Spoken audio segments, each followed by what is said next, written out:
Muy buenos días, gracias por esta gran oportunidad.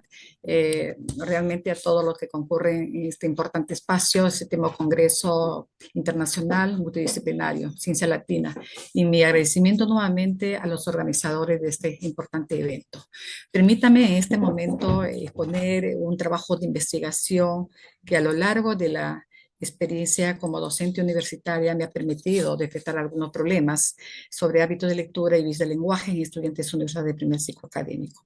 El primer ciclo académico porque realmente los estudiantes que vienen de educación básica es una falencia que ellos vienen trayendo desde el colegio. Indudablemente, esta falencia es en todos los niveles. Háblese no solamente de los estudiantes de primer ciclo, sino en ciclos superiores y podemos decir en su ámbito, digamos, extenso con las personas que aún ya son profesionales. Hay mucho que hablar de gramática, sin embargo, es un tema que muchas veces nosotros lo dejamos en un segundo plano. El mal uso del idioma por parte de los estudiantes universitarios puede generar dificultades en la comunicación formal en ámbitos literarios, científicos y tecnológicos, tanto la expresión verbal y escrita. Nuevamente digo, al carecer este problema no le dan importancia a los estudiantes, piensa que solamente es solamente centrarse en una educación en la profesión que ellos han elegido, más no una formación integral, cuál es tan importante la expresión verbal y la expresión escrita. Prueba de ello, me ha permitido plantear los objetivos de estudio, determinar la relación entre el ámbito de lectura y los vicios del lenguaje empleado por los estudiantes universitarios de primer ciclo académico. Indudablemente, cada uno en sus dimensiones, tanto para el hábito de lectura y para los vicios del lenguaje. Pero por el tipo apremiante, voy a obviar esto, enfocando desde el punto de vista que es genérico y de hecho que esto es un tema muy importante. Tenemos que a Alba en su aporte en 2013, textualmente dice: considero un lugar importante el lenguaje en México, pero no se habla bien el español. Se enseña mal en las escuelas, no existe el hábito de lectura y nuestra lengua sufre una negativa influencia de los medios de comunicación, particularmente de la prensa y la televisión. Es muy cierto, a la gente más le gusta qué cosa, el mayor usuario, la mayor cantidad de usuarios le gusta ver realmente programas que nada conlleva a un desarrollo de un léxico para mejorar en su vida personal. De este acuerdo también tenemos otro aporte, pero en otro contexto, está González 2007, quien dice que hay mala ortografía, pobreza de vocabulario, bajo nivel de lectura, insuficiente, dificultad de expresión oral y escrita, y entre otros. Cuervo, de esta manera, en el año 1972, también en otro contexto, habla que en todos los pueblos cultos aparece el idioma nacional en tres formas diferentes. El habla común, de que se vale para el trato diario, la gente bien educada, el habla literaria, que tiene por base el habla común, de la cual es la forma artística y en cierto modo ideal, y el habla de vulgo que reputamos como grosera y chabacana. Esto indica pues que realmente los vicios del lenguaje están en todos los contextos. Determinante es que realmente es por falta de hábito de lectura desde el punto de vista del estudio, pero hay otros factores de esta forma. El error consecuencia del uso del lenguaje hace en los discursos de los estudiantes advertir una serie de frases muchas veces alterativas, con las cuales realizan juicios, apreciaciones y adoptan posturas frente al acto mismo de exponer. En la exposición es lo que ellos realmente sufren. ¿Por qué? Porque tienen no son leídos, no les gusta la lectura, y en el momento de la exposición lo que salen ellos es a leer en vez de exponer, porque no tienen más fundamento ni base por una pobreza de lectura. Y más aún cuando se encuentran frente al docente. Ese tema realmente ha permitido comprobar que los errores de la gramática son los mismos en los estudiantes, son los mismos errores de todos los años, de todos digamos, la consecuencia, ¿no? Entonces, con mayor frecuencia se ve que acá no exponen con fluidez sus disertaciones, intervenciones académicas, así como escribir adecuadamente, demostrando pobreza en ortografía, alteraciones sintácticas, como ya hemos visto las aportaciones de algunos estudiosos en la diapositiva anterior. Bueno, esta problemática se expresa de una manera desmedida, y desde el punto de vista pedagógica, habla de las universidades, se ve que una mala expresión oral y escrita de los estudiantes deben hacer muchos factores. Sin embargo, yo le he puesto desde el punto de vista del hábito de lectura, que no ha tenido, quizás uno que no ha tenido la oportunidad de conocer o diferenciar entre lo correcto e incorrecto del idioma español. Por eso digo, hasta los mismos docentes dejan en segundo plano esto, solamente indican ellos que solamente a los docentes de letra le corresponde mejorar esto o desarrollar a los estudiantes, cuando en realidad eso tiene mucho que ver también desde la casa, el colegio, de la misma universidad. Vemos un caso muy importante de la cual he podido rescatar la realidad actual entre los lectores y no lectores. Hablamos de los lectores y no lectores. Hacemos una diferencia en este cuadro estadístico que los lectores,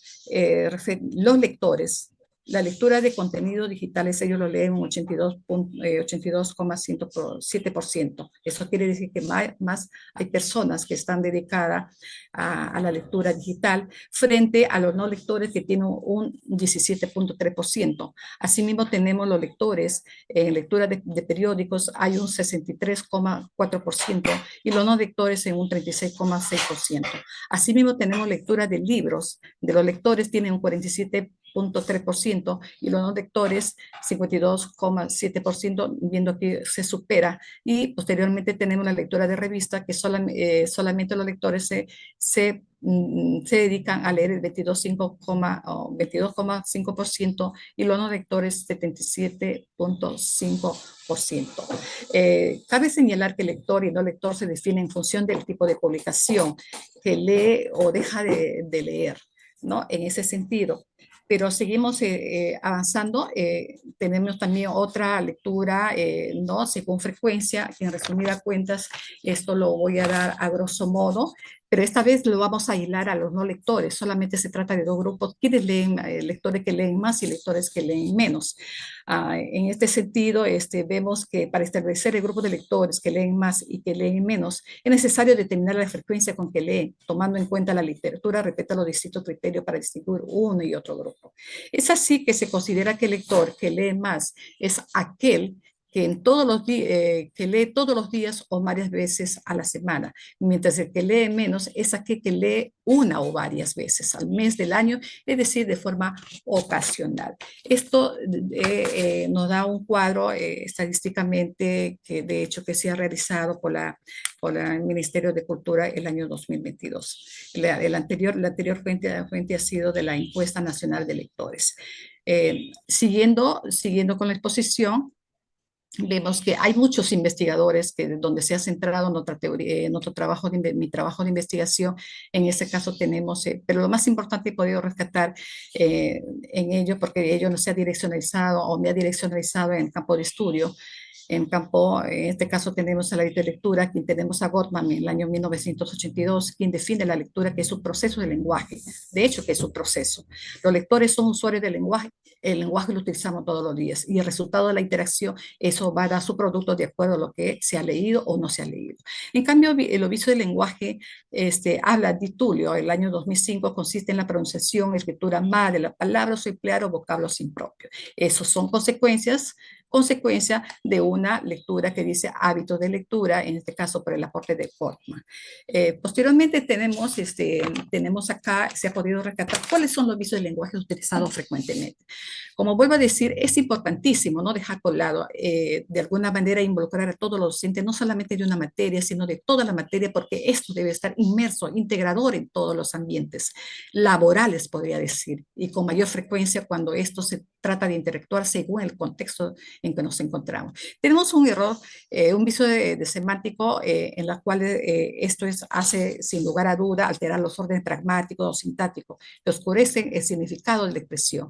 Vemos que la palabra noticiero decimos como una situación normal, en realidad la palabra viene de noticia y debe ser noticiario. Morfológico también es otro vicio del lenguaje en lo que incurre la persona que empleamos cuando hablamos, escribimos, lo cual le produce una deformación del lenguaje. Aquí vemos un desorden de la ubicación de las categorías gramaticales. Dice acá, como ejemplo, se venden bicicletas para adultos de carbono, vendo una cuna para niños de madera. Lo que se ve es que no hay directamente una cohesión entre el uso de las categorías gramaticales Tenemos el oficio sintático. De esta forma empleamos cuando hablamos o escribimos, los cuales producen deformación del lenguaje. Hablamos de algunos de sintático, de queísmo, barbarismo, solecismo, fibología, pero solamente he tomado algunos ejemplos, resaltando el queísmo. Aquí dice: no fui yo que te ocasionó ese daño, sino tu amigo. Lógicamente que se refiere a, debe ser reemplazado por un adverbio sustantivado. Dice acá: no fui yo quien te ocasionó ese daño, sino tu amigo. No es que estamos cayendo en queísmo. Y tenemos los vicios de léxica, discordancia gramatical totalmente. Acá vemos el ejemplo de una proposición, y esta proposición me indica que hay dos oraciones. El primer verbo principal es cayó en tiempo pasado y el segundo es en tiempo gerundio. Si la primera ha sido en tiempo pasado, también el segundo debe estar en tiempo pasado. Esto nos ha conllevado realmente a reflexionar, y todos estos aportes en la teoría, en los antecedentes, a realizar digamos, un trabajo de investigación de forma importante en una muestra de estudiantes, que se ha utilizado un muestreo no probabilístico de 21 estudiantes, de la Universidad de primer ciclo de una universidad pública del departamento de San Martín de mi amado Perú. Y vemos el enfoque también utilizando el cuantitativo, el tipo de estudio básica, diseño no experimental, transversal, y el alcance correlacional. Igualmente tenemos las técnicas utilizadas, la encuesta y dos instrumentos para cada uno de ellos, para poder sacar las conclusiones. Los resultados de esto, en cuanto se refiere a los hábitos de porcentaje de lectura, vemos que existe un 95%, un 95% de los estudiantes, es decir, 20, obtuvieron el nivel de hábitos de lectura de medio bajo, mientras que un 5%, digamos, es decir, sí que obtuvieron nivel de hábito de lectura bajo, y 0% ninguno, alto, medio alto y alto. Es decir, que no hubo ninguno en este nivel. Igualmente también tenemos utilizando la estadística descriptiva, ¿no es cierto? Entonces vemos acá también que relativamente existe esto. Un 95% también es la existencia de vicio del lenguaje que perciben que tienen los estudiantes. En este caso, el medio alto es 5%, y el medio bajo y bajo tiene un 0%. Eso quiere decir que sí, adelantándome la respuesta, sí hay una correlación tremendamente, que es mucho que preocuparse, porque es importante una formación profesional. La formación profesional no debe estar ceñido solamente pues en que yo voy a ser ingeniero, voy a ser obstetra, voy a ser médico, no. Pero también es importante, porque de ellos parte de la realidad, la presencia, digamos, el desenvolvimiento, el conocimiento, la preparación de un profesional con ese léxico que puede utilizar. Tenemos la prueba de hipótesis. En eso hemos visto que sí, el coeficiente de correlación de valor C es de 0,807, entonces quiere decir que existe un alto grado de asociación entre el hábito de lectura sobre lo visto del lenguaje en los alumnos de primer ciclo académico. Entonces, esto nos ha llevado a conllevar a las conclusiones. Se concluye que lo visto del lenguaje, sus dimensiones semántico, morfológica y sintático, esas son las dimensiones utilizadas en el estudio, y en base a eso se ha aplicado la relación entre las dimensiones semántico, del hábito de lectura con lo semántico, el hábito de lectura con lo morfológico, el hábito de lectura con lo sintático. Indica que los resultados, que existe una correlación significativa, ya que existe 95% de los estudiantes de los 20 obtuvieron un nivel alto en lo visto del lenguaje, respecto a un 5% de estudiantes, es decir, 5 obtuvieron un nivel medio alto. Asimismo, ninguno de los estudiantes tuvo un puntaje con nivel medio bajo en lo visto del lenguaje de los estudiantes. Quiere decir que realmente sí es una cosa, bueno, en las experiencias que he tenido, tiene mucho que ver el hábito de lectura para ver consecuentemente cuál es su desenvolvimiento de un estudiante, y hasta podría decir también de un profesional. Vemos muy buenos profesionales preparados en la materia, sin embargo, el léxico que manejan no se dejan entender, no se dejan explicar, quizás sería por falta de costumbre. Bueno, al final de cuentas, las conclusiones también me ha conllevado a dar algunas